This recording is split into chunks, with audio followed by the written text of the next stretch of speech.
안녕하세요. 조한나 목사입니다. 오늘 이 시간에는 나의 사랑하는 책 시간입니다. 제가 여러분에게 추천해 드리고 싶은 책은요, 영적 발돋움이라는 책입니다. 저자는 헨리 나우엔이라고 하죠. 그래서 이렇게 영적 발돋움을 오늘 여러분에게 소개해 드리려고 합니다.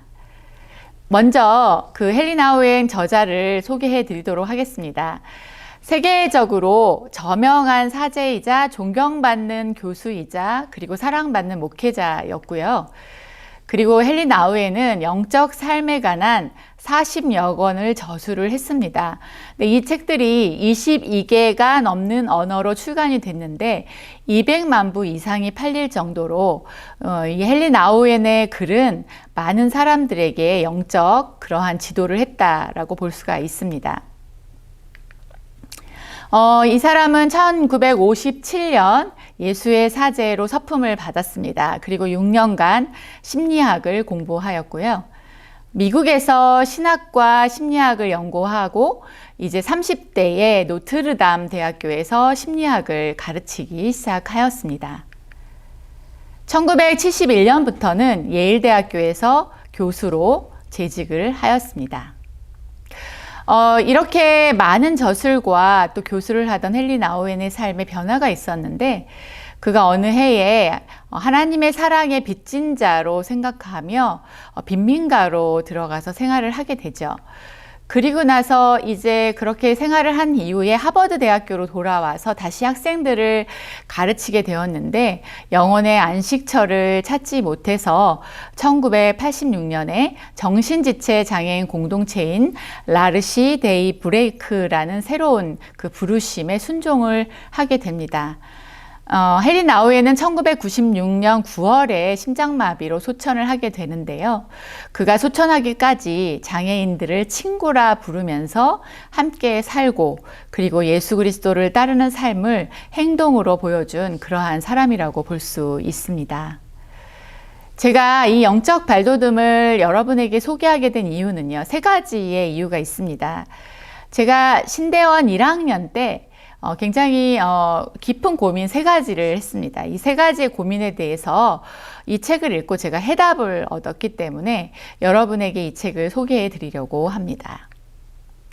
첫 번째는요, 제가 굉장히 반대를 무릅쓰고 신학을 전공하게 되었습니다. 일반대를 나오고 전공을 신학으로 하게 되었을 때 깊은 외로움이 있었습니다. 가족으로부터도 분리가 된 것 같은 그러한 외로움이 있었고 또 여성 사역자로서도 사역의 현장에서 많은 남성들 사이에서 혼자 깊은 외로움을 느낄 때 이 책은 저에게 외로움이라는 단어 대신에 고독이라는 단어를 알려주었습니다.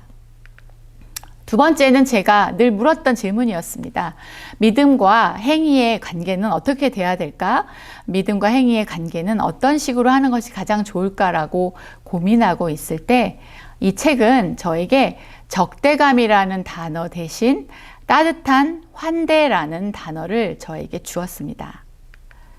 마지막으로 제가 이제 이 신대원 3년 동안요, 제가 이 책을 한 20번 정도 읽었습니다. 이 책을 읽으면서 내가 앞으로 어떻게 살아갈 것인가, 어떤 진로를 하게 될 것인가에 대한 대답을 제가 얻었는데, 첫 번째는 환상에서 기도로 옮겨지는 그러한 것들을 제가 하게 되었고요.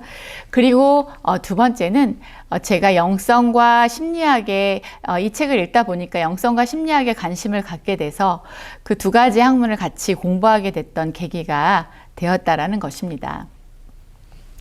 책의 구성을 통해서요, 간단한 내용을 한번 여러분에게 나누어 드리도록 하겠습니다. 1부입니다. 이 책은요, 총 3부, 3부에 걸쳐서 이제 기록되어 있습니다. 근데 1부는 자아를 향한 발돋움이다 라는 제목으로 3장의 어떠한 소챕터로 이루어져 있습니다. 여기서 헨리 나우엔이 주로 강조하는 것은 외로움입니다. 강의를 할 때 누군가가 내 강의를 듣지 않으면 참 외롭다. 또 전철을 타고 갈 때 친구들과 같이 앉아있는 사람들을 보면 외롭다. 마음을 후비는 깊은 외로움이 우리를 괴롭힌다 라고 하는 그러한 글을 시작으로 해서 구체적인 외로움을 나열하고, 그리고 그 외로움 대신에 고독, 스스로 홀로 있음의 강야로 들어가야 될 것을 강조합니다.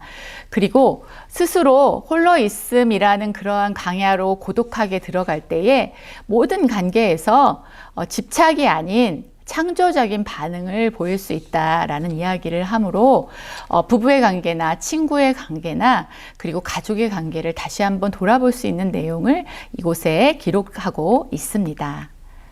2부는요. 제목이 동료 인간을 향한 발돋움이라는 제목으로 또 역시 3가지의 챕터로 이루어져 있습니다. 우리의 기본적인 본성이 나와 다른 사람들, 나와 다른 인종을 향해서 적대감을 가질 수밖에 없다라는 것을 저자는 이야기합니다. 왜냐하면 우리는 같아지기를 굉장히 원하기 때문에 다른 사람들에 대해서 따뜻하게 맞이하기가 어렵다라는 것이죠. 그런데 한대라는 단어, 따뜻한 환대라는 단어를 사용함으로 해서 낯선 이들을 향해, 나그네들을 향해 따뜻하게 마음을 열고 자신이 가지고 있는 것을 나누어 줄 수 있을 때, 그럴 때에 우리는 동료를 향하여 발돋움을 할 수 있다라는 것을 이 저자는 강조하고 있으면서 적대감 대신에 따뜻한 환대를 해야 한다라고 강조하고 있습니다. 마지막으로 이 3부는요, 하나님을 향한 발돋움이다라는 내용입니다. 그리고 저자는 이 책에서 우리가 얼마나 많은 환상을 가지고 기도하는가라는 것을 이야기합니다.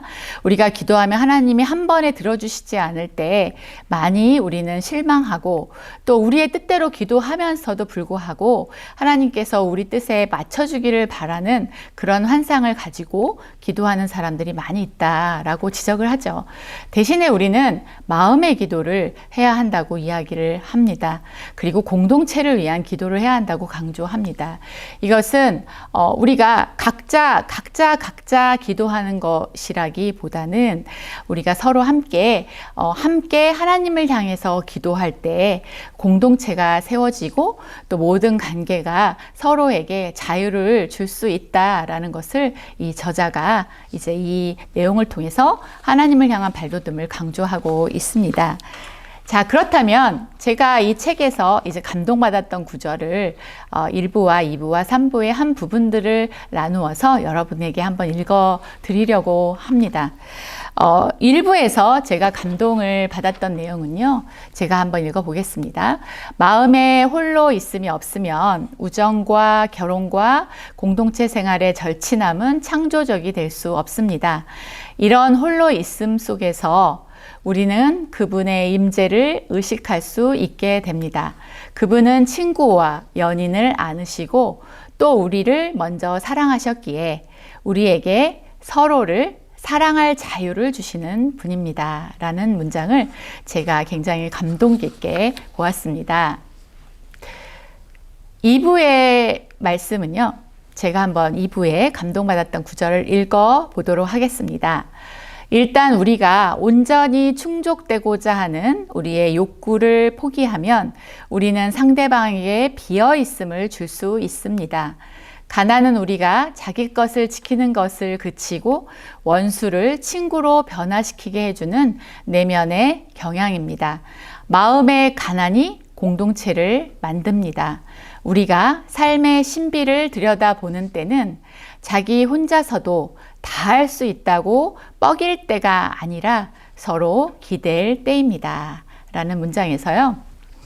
저는 우리 애가 마음을 가난하게 해야만 공동체를 이룰 수 있다는 그 문장에 굉장히 감동을 받았습니다. 그리고 우리가 서로에게 약함을 인정할 때, 서로에게 기대려고 할 때, 그때 정말로 서로에게 진정한 친구가 될 수 있구나라는 것을 받을 수 있었습니다. 마지막으로 제가 감동받았던 구절 3부에서는 이런 문장을 제가 감동받았습니다. 제가 한번 읽어보도록 하겠습니다. 우리가 우리의 생각에서 모든 사상을 비워내고 우리의 가슴에서 모든 경험을 비워낼 때 우리는 우리 안에 거하길 원하시는 하나님의 집을 내면 존재의 중심에 마련할 수 있습니다. 우리는 서로를 향해 기도하는 것이 아니라 함께 하나님을 향해 기도합니다. 기도는 무엇보다도 그의 백성 가운데 있는 하나님의 임재를 구하는 것이며 그렇기 때문에 공동체 그 자체를 구현하는 것입니다. 라는 문장을 통해서 함께 우리가 서로를 향해서 기도한다기보다 우리가 이제 쉽게 그렇게 기도하지 않습니까?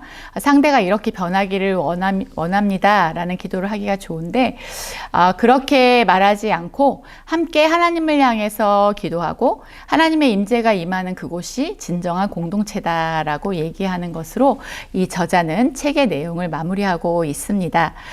성도 여러분, 우리가 코로나 시대를 맞이해서 이제 가족들과 더 가까이 있는 상황이 되었습니다. 그러다 보니까 홀로 있음에 대한 허락하지 않는 부분이 있을 수 있고 또 같이 있다 보니까 적대감을 더 많이 가질 수도 있을 수 있지요. 그리고 하나님을 향한 기도를 환상을 가지고 내가 기도할 때 상대 배우자나 자녀들이 변할 거라는 환상을 갖고 기도하기 쉬운 이때에 이 영적 발돋움이 말하고 있는 홀로 있음, 그리고 따뜻한 환대, 그리고 환상이 아닌 기도, 이러한 내용을 한번 참고하셔서 다시 한번 여러분의 마음의 영성 자리를 돌보시고 여러분의 또 마음에 하나님과 긴밀하게 대화할 수 있는 자리를 만들어 가시길 바랍니다.